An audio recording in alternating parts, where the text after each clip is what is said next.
Promise yourself. Promise yourself to be so strong that nothing can disturb your peace of mind. Promise yourself to talk health, happiness, and prosperity to every person you meet. Promise yourself to make all your friends feel that there is something in them. Promise yourself to look at the sunny side of everything and make your optimism come true. Promise yourself to think only of the best, to work only for the best, and to expect only the best. Promise yourself to be just as enthusiastic about the success of others as you are about your own. Promise yourself to forget the mistakes of the past and press on to the greater achievements of the future. Promise yourself to wear a cheerful countenance at all times and give every living creature you meet a smile. Promise yourself to give so much time to the improvement of yourself that you have no time to criticize others. Promise yourself to be too large for worry, too noble for anger, too strong for fear, and too happy to permit the presence of trouble. Promise yourself to think well of yourself and to proclaim this fact to the world, not in loud words, but in great deeds.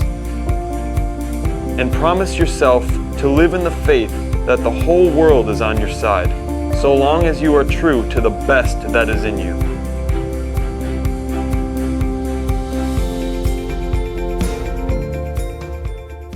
So that quote was read from the book, Your Forces and How to Use Them, by the great Christian D. Larson.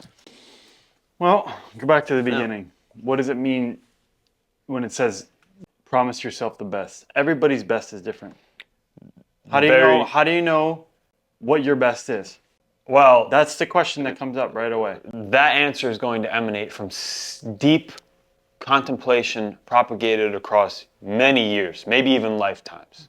Because in order for you to define something that's so intricate as to what your best is, that's not done overnight. It's not something that happens in an instant. It's something that's I think gradually recognized. I think that most people know what they ought to be doing within them that will project them to be their best self. Meaning deep down, take the ice tub for example. We go in the ice tub, but we don't always want to go in every day. So you're saying everybody deep down within them knows what they Maybe ought not to everybody, do. but I think a lot of people know what they ought to be doing to advance themselves, but you don't. So it boils down to... So for example, what happens if you don't clean your room? Well, you live in chaos. You're considered an unorganized person. Okay. Okay. If you're not an organized person, are friends going to want to hang around you? Most likely not.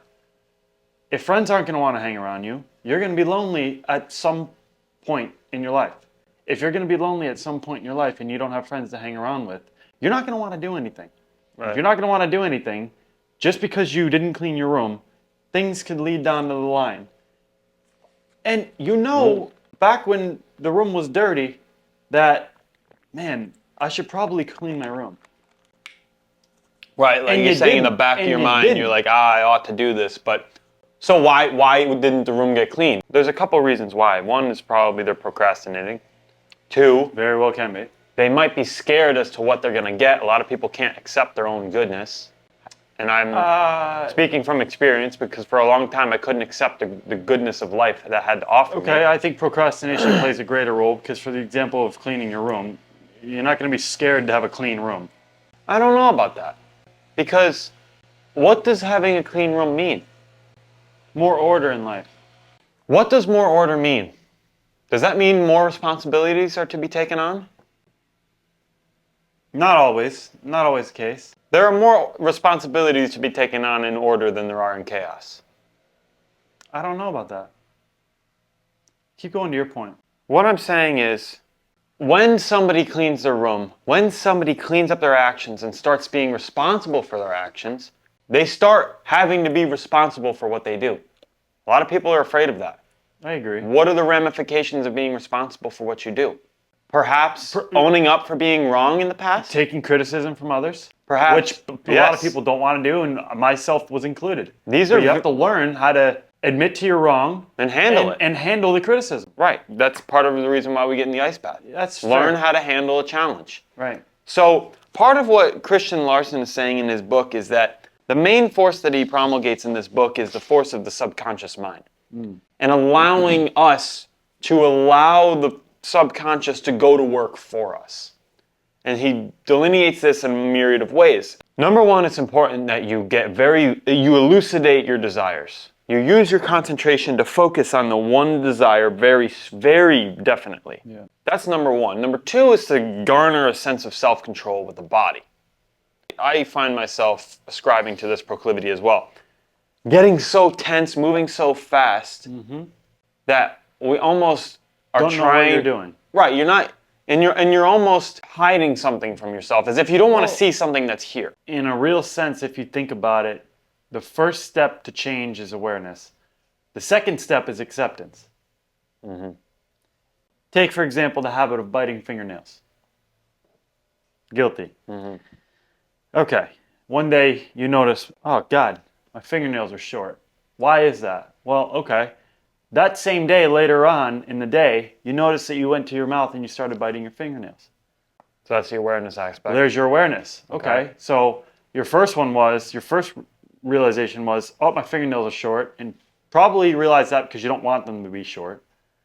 And second, you realized that you were going to bite your nail out of pure unawareness, but now you're aware. So the second step is to accept the fact that you do have that habit and to change it. So that is the progression of habit change. So let me go back to the point of that Christian Larson makes on concentration of purpose. One purpose. Many people think they can multitask, but you really can't, because when you're multitasking, you're taking your mind and putting it on something else. So if you really want to work efficiently and allow your subconscious to work for you, work when you work, play when you play. Let me give an example. What Christian Larson is saying in this book is when you narrow your focus, definitely, it's like magnifying the sunlight on a specific spot. And I can light this match if I magnify my focus and get it very definite to a single spot. Sure. The complete opposite of multitasking. Watch. This match will light if I keep my focus singular in the same spot. Definitely. It's all about perseverance as well. Confluence of perseverance and definiteness of purpose. 2 hours later. How do you know when to keep your focus if it's not working? That's a good question. Stay with the light. The light will guide you. How do you know you're doing your best right now? I see it. You can see smoke. Stay with the light. Smoke. How do you know you're doing your best? Because I can see the light. Do you? Yes. Burn, baby. Stay with it. Burn, baby. Come on. Burn, Burn. baby. Yeah. Come on now. Burn. Another fucking match. That one's sus. Get out of here. Move to more light. So the match will light if you move to the light and you focus your attention on your innermost real burning desire. And when Christian Larson talks about your forces, he also talks about our exploitation of faith and believing in other people. And he says, it's better to have faith in everybody and be deceived on occasion than to have faith in nobody and be deceived almost constantly. Well, sure, because then now you have opportunities in building lasting friendships and relationships and realizing the potential of other people for the good and for the bad. But it's better to have seen both sides of a person than to see none at all. That's true, and it also takes an alacrity to get out there and put yourself out there, almost a position of vulnerability. Yeah, but at the simultaneously not laying everything out on the floor, because you have to be able to have your well not run dry. Sure. And I'm speaking from experience. Sure. Sometimes redline it all the time, and you give out too much to where you don't fill up your own tanks. What happens if you redline a Bugatti for 12 minutes in a full tank? She's out of gas, bro. She runs out of gas. 12 minutes. You floor your car and redline it. One, you'll either blow your engine, or two, you'll run out of gas so quickly, and you might be in a place where you can't find gas. I wonder what that does to a Bugatti, though. Other than just, like, do you need new spark plugs? You definitely need a new set of tires. Yeah, bottom line, you can't redline it all the time, and you got to give yourself a chance To recover. to recover. Christian brings up that point in his book of relaxation and allowing yourself, because that's another force. Allowing yourself to seep back into that subconscious realm almost in a Tai Chi-like manner, and then being able to align ourselves with the subconscious desire. Right, so that seems to be the thesis of this discussion. One, understanding what is the best that you can give, not only to yourself, but to somebody else. And two, the faith in yourself and in the other people that it will come to fruition. The faith is basically the mediator between the desire and the action portrayed itself. He says in the book, life becomes the way it is lived. So if we have faith in people, people have faith in us. Right. What you give, you receive back. If we are accepting of ourselves, we can accept others. If we are accepting of ourselves, others will be accepting of us. Life is a boomerang. Sure. Not only that, let's just say you got up out of bed in the morning and you stubbed your toe and you damned that situation.